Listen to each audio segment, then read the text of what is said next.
Hey there guys, Josh Siwasepl, and welcome to my final thoughts on Shadows of the Dam, where I'm going to talk about the good, the bad, and what it was like to let's play the game. First up, I'm going to give you a spoiler warning, so if you haven't played the game or if you haven't watched my let's play of it, I would recommend doing that before watching this video. First up, a little bit of backstory. I first saw this game in a top 10 list for top 10 hidden gems, and it caught my eye because it was made by Suda51, who directed Lollipop Chainsaw, which I really enjoyed. So I picked up this game and I went into it blind, not knowing very much. So all of these are pretty much my impressions of playing it through for the first time. Alright, now that that's out of the way, let's go ahead and get talking about the game.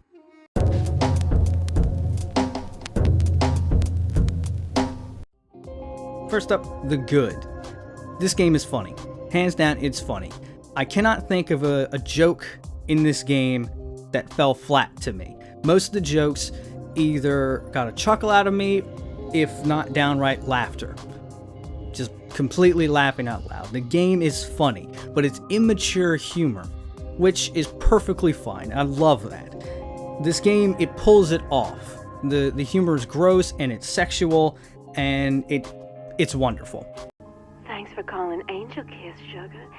I'm not wearing anything but a smile. How about you? Oh my god, oh my god, oh my god, oh my god, oh my god, oh my god, Shawik! Now that is a big boner. Another really good positive, and that just seems to be a thing with all Suda51 games that I've seen so far. I've only played two personally, this being one of them, and Lollipop Chainsaw being the other, but I've seen his other games, and they all have a sense of style. And if there's anything I can say Suda51 is good at, it's picking a style and being able to do that style well. This style mixes a comic book with road movie, and even some scenes and levels are designed after a paper theater, which I don't really have too much experience with, but it was still cool nonetheless. Look at this! We're flat as paper! It's like we're in our very own toy theatre. No one toys with me. Another positive would be the story. Now, the story isn't really anything great. The story is just simply your girlfriend has been kidnapped by a demon named Fleming, and he's the king of demons. Go after him and get your girlfriend back. It's the same old princess in a castle story that we've had since Mario first came out, but it really benefits from having a minimal story, because where they didn't focus on story, they focused on world building. They still made the world feel believable. They made it feel like it's some kind of town or city that demons actually would live in when they're not coming to your world and terrorizing you. One small little positive I would add to this game is that they try to vary the gameplay up. Now, this doesn't always work. Gameplay mechanics don't feel very fully utilized, and there are a couple times in levels that, even though it can be fun at first, you end up having to repeat them over and over again because they're not fully fleshed out or fully designed properly, and you end up dying over and over again. One level in particular. A big positive about this game are the characters. The main character, Garcia Hotspur, and his partner, Johnson, who is his gun, have a great dynamic in this game. They've really kind of built this buddy cop feeling going on, and it makes the game enjoyable a little bit more, hearing the remarks that they have to go back and forth with each other. Now, you do learn some about Garcia and Johnson throughout the game, but there really isn't that much character development, and that's mainly due to the fact they don't focus on story that much. The one character that really gets the most character development is Paula, Garcia's girlfriend. You learn more about her mysterious past before she met Garcia, as well as who she truly is, which we'll get to a little bit later. Another bit of character development that happens in the game is with some of the bosses. Before the bosses, you'll find a book that Johnson will read to you in the form of a storybook. And they usually tell how these boss characters ended up dying and going to the demon world. Now, these are just, I would feel, little bits of fluff. They don't really add too much to the overall experience, but they make that much more care that was put into the world, I would say. Like, that's the reason why George always sounds like a weird hollow train coming after you, because he has a harmonica stuck in his throat. And the storybooks are the things that really elaborate on that kind of stuff. But in the end, it really is just fluff. Now, the biggest positive that this game has going for it is the gameplay. The gameplay is fun. It really is. There are certain moments where the gameplay gets a little bit repetitive, but overall, the game stays consistently fun, especially after you learn how it controls and after you gain more and more upgrades and techniques for Johnson. Magnifico. Go on, G. I'm ready for insertion. Now let's go ahead and move on to the bad.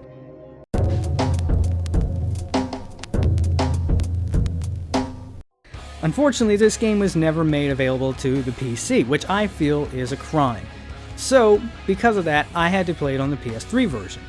Now, the PS3 version suffers from a lot of frame rate problems and screen tearing, which it's not simple screen tearing that you can look past because it happens here and there. It's a lot of screen tearing, so much that it becomes a distraction at some points. The game is also locked at 30 FPS, and it's lucky to hit that most of the time. But in times of more enemies surrounding you, as well as plenty of effects, it drops terribly. Particularly in one part near the end of the game in Fleming's Castle. At a certain point, you will come to a maze-like area where you can keep going through portals. Most of these will lead you to a weird cave, some will lead you to a weird dungeon. But there's one that will lead you to a garden, and in the garden there's these flowers that are as tall, if not taller, than Garcia, and they have faces on them that will all turn and stare at you. For some unknown reason, I could not tell you why, whenever I went into the garden areas, the frame rate dropped terribly, and it stayed that way until I left the area or did not look in the direction of the flowers. It just seemed like the flowers were the ones causing the frame rate to drop, and I have no clue why. It's a very weird thing that I noticed, and I just felt like pointing it out. A small negative I won't focus on too long is the tank controls. You feel the influence from Shinji Mikami and Resident Evil series, but it's just something you kind of have to get used to, or at least I had to get used to. So I just wanted to mention that. Another issue I had with the game is the vignette around the screen. I imagine they added this to kind of simulate a movie feeling, but the problem with it is it's a moving vignette. It will constantly shift depending on where your camera moves and stuff like that. And most of the time it was fine, but there are certain moments throughout the game it just randomly happened. The vignette would creep too much on the screen, and it would actually block out the side views too much. And it would have been better if they kept it at a consistent position instead of having it adjust whenever the camera moved. Now let's go back to the gameplay for a second and talk about how Johnson can transform into different guns. He's, of course, the normal pistol, and right off the bat you get both the pistol and the shotgun. It has a name, but it's a weird name and I don't know how to pronounce it. Later on, you get another upgrade that makes him turn into a machine gun. Now, the 3 guns in this game are pretty much all you're going to need, and you'll get ammo throughout the game. The problem comes with the upgrades. Now, the upgrades for the pistol and the machine gun, I would say, are beneficial. The pistol gets an upgrade to where you can charge up a shot and it becomes a bomb. And later on in certain levels, you'll get an upgrade for it where it becomes the big boner, which acts as a sniper rifle. The machine gun, on the other hand, will get an upgrade that allows it to fire multiple shots all at once. And then another upgrade that allows you to lock onto targets and essentially make seeking bullets. The problem with the upgrades comes for the shotgun. The shotgun starts out with only being able to hold one skull and being able to fire one skull before you have to reload. You will then get an upgrade to be able to hold multiple skulls before having to reload. Then you get an upgrade that allows you to fire multiple skulls, but you have to charge up the shot in order to fire them. And the final upgrade for the shotgun is once you charge up all the skulls, it creates a giant one that is essentially a bomb. But you need to wait for it to explode unless you have a dead aim sight, which is probably not going to happen with this game considering the inconsistent frame rate. The real issue with this is I feel like the shotgun upgrades were kind of added last. It feels like they ran out of ideas for upgrades for weapons. Nothing feels intuitive for the shotgun except for being able to hold more ammo, which is really what should have been there from the beginning. It really just doesn't feel like it goes along with the other upgrades, where the pistol and machine gun upgrades are there to benefit the weapon. The shotgun upgrade is just like, yeah, well, we created some optional stuff for you to potentially use with this weapon.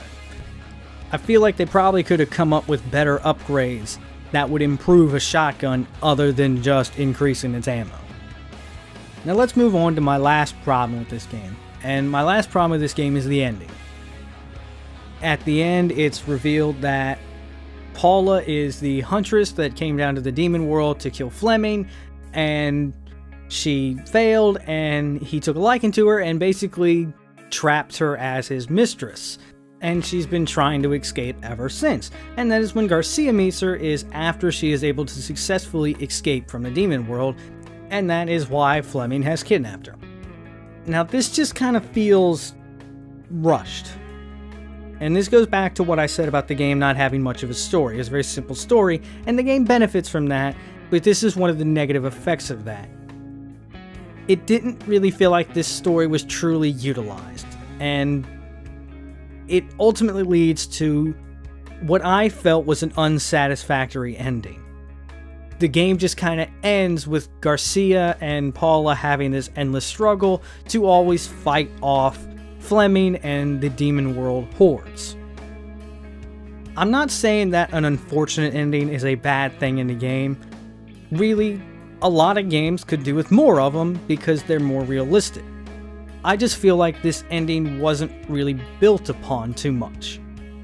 Throughout most of the game, I can't really recall a time before the fourth act before they started hinting about the huntress.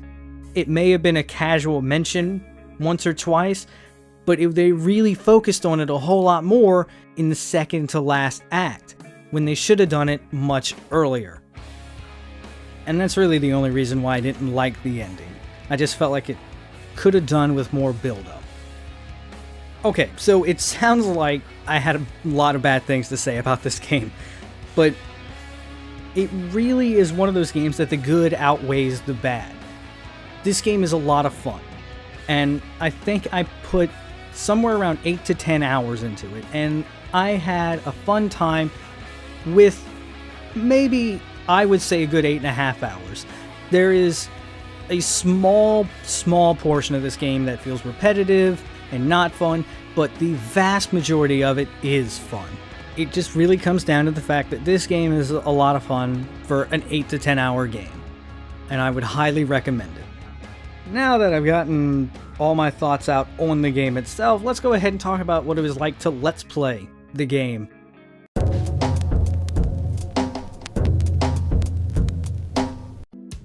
Really, it was an easy game to let's play, not gameplay wise, just recording and stuff like that. The only real issue that this game has with let's playing is the audio balancing. A lot of time the game just is quiet. You know, when the characters are just talking to each other, or when you're walking from battle to battle, the game's pretty quiet. With the exception of the goats. The goats are so loud, and it just got annoying. I struggled with audio balance on this game because the battles were so loud, and the goats were so loud, and certain sound effects were so loud, but the main game was quiet. And there are no separate audio sliders for this game. You just have everything or you don't. And that just got really annoying when it came down to editing and let's playing. There are also some weird checkpoint choices. Some checkpoints would put you back where you were with all your stuff, and some would put you a little bit behind. And that got a little bit of a problem when recording it because I had to catch up a little bit to where I was. Other than those two little minor issues, the game was really fun to let's play. So I think that pretty much finishes up my final thoughts on Shadows of the Damned. Thank you guys for watching, and I'm sorry this took so long. I know this was supposed to be out over a month ago, but I ended up losing all my work. So really, all what I've said was just off the top of my head. It was originally supposed to be scripted, but then I lost it all. So I'm sorry about that. If you guys would like to see more final thoughts on games I do, go ahead and let me know. And if it seems like people want it, then I'll keep doing it for the main series, but most likely not for the side series. Anyway guys, thanks again for watching my final thoughts on Shadows of the Dam. I'm planning on doing one for the first Crash Bandicoot as well, but that one with more work put into it and scripted and not just off the top of my head. But for right now, I'm going to head on to the next thing, whatever it may be, and I hope to see you guys there.